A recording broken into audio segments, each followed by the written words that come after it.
મિત્રો, આજે આપણે મંત્રમુગ્ધ સત્સંગ ચેનલમાં જાણીશું એકાદશીની પૂજન વિધિ અને અજા એકાદશીની વ્રત કથા. દરેક તિથિ અલગ અલગ મહત્વ ધરાવતી હોય છે, તેમ એકાદશી તિથિ ભગવાન વિષ્ણુને સમર્પિત છે. શાસ્ત્રોમાં એકાદશીનું એક અલગ જ મહત્વ દર્શાવવામાં આવ્યું છે. અજા એકાદશીનો ઉપવાસ વ્રત કરવાથી સમસ્ત પાપોનો નાશ કરે છે તથા અશ્વમેઘ યજ્ઞનું ફળ આપનાર આ વ્રત કરવાથી રાજા હરિશ્ચંદ્રને પોતાનું રાજ્ય પ્રાપ્ત થયું હતું. દર મહિનામાં 2 એકાદશીનો ઉપવાસ હોય છે. એમ કુલ 24 એકાદશી થાય. બધી એકાદશી વ્રતો ભગવાન વિષ્ણુને સમર્પિત છે અને આ શ્રેષ્ઠ ઉપવાસ વિષ્ણુ ભગવાન માટે મનાવવામાં આવે છે. દરેક એકાદશી વ્રત અલગ અલગ નામ હોય છે. શ્રાવણ માસની કૃષ્ણ પક્ષની એકાદશીને અજા એકાદશી તરીકે ઓળખવામાં આવે છે. ભક્ત મિત્રો, હવે આપણે જાણીશું એકાદશીની પૂજા વિધિ. એકાદશીના દિવસે વહેલી સવારે સ્નાન કરો, સ્વચ્છ કપડાં પહેરો અને શ્રી ગણેશજીનું ધ્યાન ધરો. પછી ભગવાન વિષ્ણુ અને માતા લક્ષ્મીનું ધ્યાન કરો. ત્યારબાદ પૂજા અને ઉપવાસ કરવાનો મનમાં સંકલ્પ કરો. સામે દેવી લક્ષ્મી સાથે નારાયણની તસવીર મૂકી પીળી ચંદન, ચોખા, ફૂલો, પંચામૃત, ફળ, નૈવેદ્ય, મીઠાઈ, પ્રસાદ અર્પણ કરો. વિષ્ણુ સહસ્ત્રનામનો પાઠ કરો. આ પછી એકાદશીની વાર્તા વાંચો.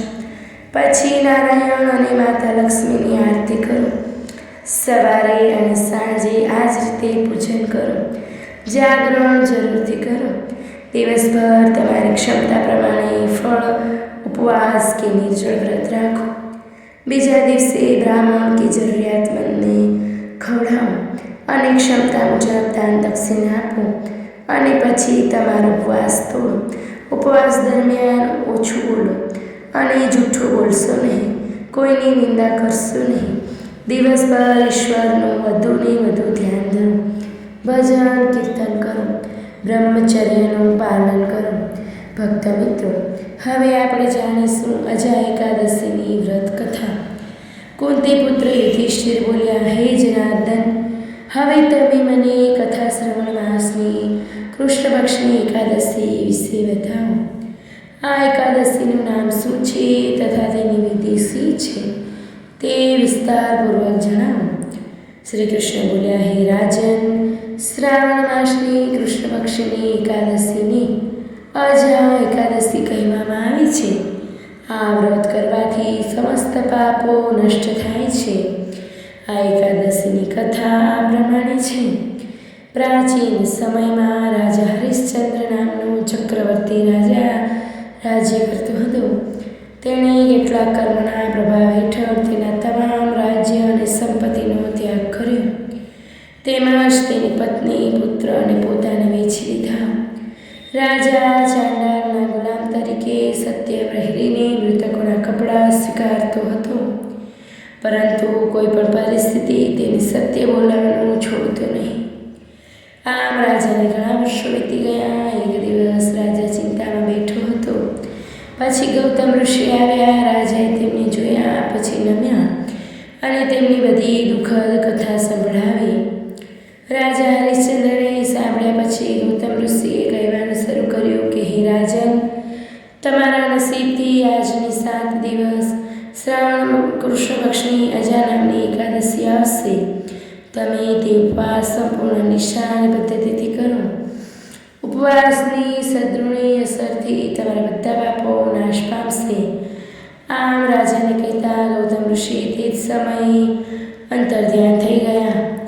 એકાદશીના આગમન પર રાજાએ તેમની સલાહ મુજબ ઉપવાસ અને જાગરણ કર્યું. તે વ્રતની અસરથી રાજાના તમામ પાપો નાશ પામ્યા. ઉપવાસની અસરથી રાજાને ફરી તેનું રાજ્ય મળ્યું અને તે પોતાના પરિવાર સાથે સ્વર્ગમાં ગયો. અજા એકાદશી જે કોઈ ભગવાન વિષ્ણુની પૂજા કરે છે તેમના સમસ્ત પાપો નષ્ટ થઈ જાય છે. વ્રત અને પૂજાના પ્રભાવથી સ્વર્ગલોકની પ્રાપ્તિ થાય છે. આ વ્રતમાં એકાદશીની કથા સાંભળવા કે વાંચન માત્રથી જ અશ્વમેઘ યજ્ઞનું ફળ પ્રાપ્ત થાય છે. આ વ્રતને કરવાથી જ રાજા હરિશ્ચંદ્રને પોતાનું રાજ્ય પાછું મળી ગયું હતું અને મૃત પુત્ર પણ ફરીથી જીવિત થઈ ગયો હતો. બોલો શ્રી વિષ્ણુ ભગવાન કી જય. બોલો શ્રી કૃષ્ણ કનૈયા લાલ કી જય. ભક્ત મિત્રો, જો આપ લોકોને વિડીયો ગમ્યો હોય તો લાઈક કરજો, ચેનલને સબસ્ક્રાઈબ કરજો અને બેલ આઇકન દબાવવાનું ભૂલતા નહીં.